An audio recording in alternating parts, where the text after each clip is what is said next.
Isang mapagpalang araw mga kaparehas, narito po tayo sa Barangay Sapang, Bulak, DRT Bulacan. Ako sa makapanayan po natin ngayon ang butihing lingkod, punong barangay naglilingkod, nagsiservisyo, nagmamalasakit, gumagawa at gagawa pa ng maraming kabutihan sa kanya nasasakupan. Dito po sa ating barangay ng Sapang, Bulak at hindi lang po mismo sa bayan ng DRT Bulacan na si ginagalang punong barangay, Kapitan Leobardo Jomong Piadoso. Kap, kumusta na po kayo? Okay lang. Alright, kapay tanong ko lang po, sa lawak ng naging experience nyo as bilang punong barangay, kumusta na po ba sa ngayon ang barangay Sapang Bulak?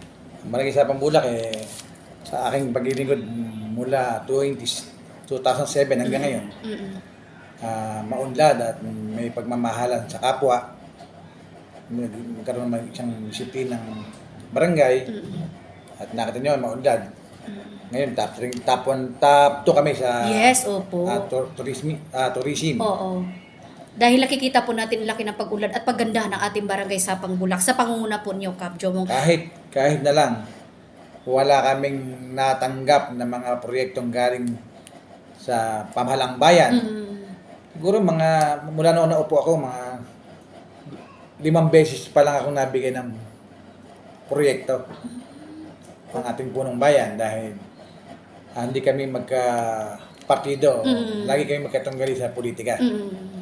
Nung huli, nung nag-resign ako noong 2022, nagkaroon ng proyekto rito. Dahil nakabili siya ng lupa doon, sa gawin ng Reino, Oo. ginawa niyang proyekto magkaroon ng kalsadang maayos. Opo. Pero kasi may lupa siya ron. Pagdating sa lupa niya, hinto na. Alright, okay. Pero may tanong ko lang ha. So regarding sa inyo po, bilang kayo ang punong barangay dito sa ating barangay ngayon, ano po ba ang pwede nating ipagmamalaki na good accomplishment sa nabanggit niyo po kanina at dito sa ating nasasakupan na barangay? Yung pagsibol ng turismo sa aming bayan. Okay. Kumikita ang mamayan dahil may magandang pasyalan. Opo. Maganda kita nyo, ang mga kasada yung magaganda, Opo. mga street light.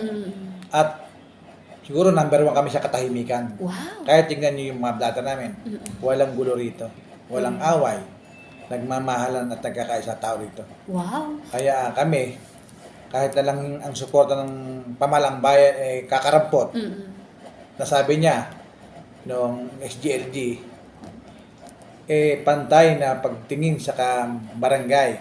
Alam mo ba, nung November last year, 2024. 2024, may tupad na ibinigay ang galing ng region. Hinati lang to sa 7 barangay, tinanggalan kami. Kaya ang pinaglaban ko karapatan ng barangay namin, tinawag ko yung sa region para tanungin, talaga bang pwedeng gano'n? Siguro nahiya yung ngasiwa. Binigyan kami ng particular na slot. Ganon. Okay. Ganon mamersonal lang ang nanunungkulan sa bayan. Lalo-lalo na yung mga hanap buhay dito. Walang nakapaghahanap buhay dito. Nakapagnegosyo.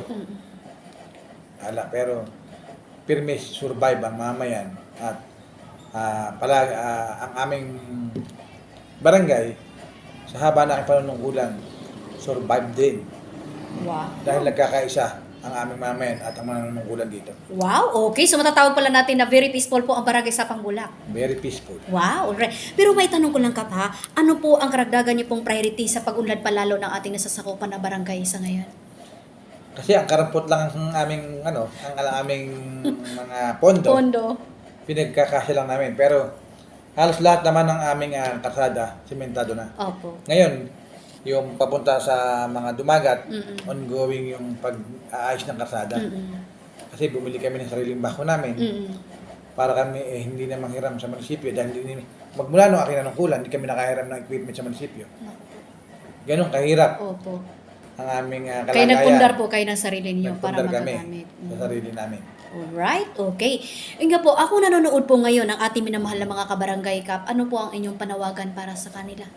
Pagkakaisa at pagsunod sa mga nanungkulan, hindi po pwedeng nanunungkulan lang ang gagawa para sa bayan. Kaakibat nito ang pagkakaisa at pagtutulungan sa pamayanan. Wow, alright. Iyan naman po ang mensahe niyo sa inyong masisipag na barangay worker at sa inyong mga kagawan. Yung aming duty dito, 24/7. Wow. Oo nga po, nakikita. Kahit na lang ang kanilang allowance 500 at 1,000. Mm-mm.